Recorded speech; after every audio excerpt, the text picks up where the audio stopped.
Henry goes to the hospital. One morning, when Henry was waiting at the station, he saw a nurse standing on the platform.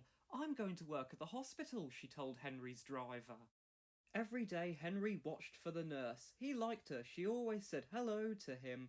Then one morning, the nurse wasn't there. The ticket collector looked to see if she was coming, but it was time to go, so the guard blew his whistle and waved his green flag.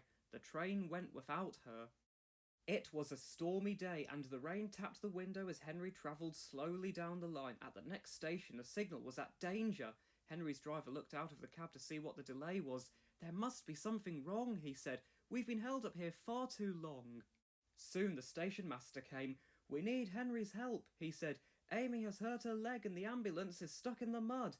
Can Henry take Amy to the station near the hospital?" "Of course," said the driver. Henry was delighted to help.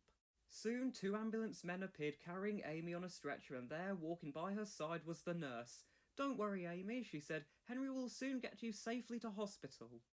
Gently, the men placed the stretcher on the seat. The nurse sat next to Amy and made sure that she was comfortable. When everything was ready, Henry set off. He travelled very carefully so that Amy didn't bump her ankle again.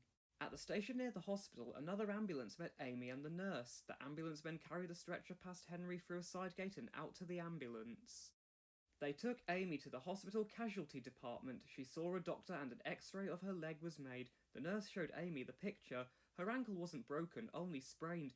"You've been a lucky girl," said the nurse as she bandaged Amy's ankle. The nurse took Amy outside in a wheelchair. "Can I go home in Henry's train?" she asked. "You'll have to ask your mum," laughed the nurse. "Look, there she is." Henry was still there, and Sir Topham Hatt had come to thank him too. Henry felt very proud. Mum had brought the car to take Amy home, but they all went to the station first.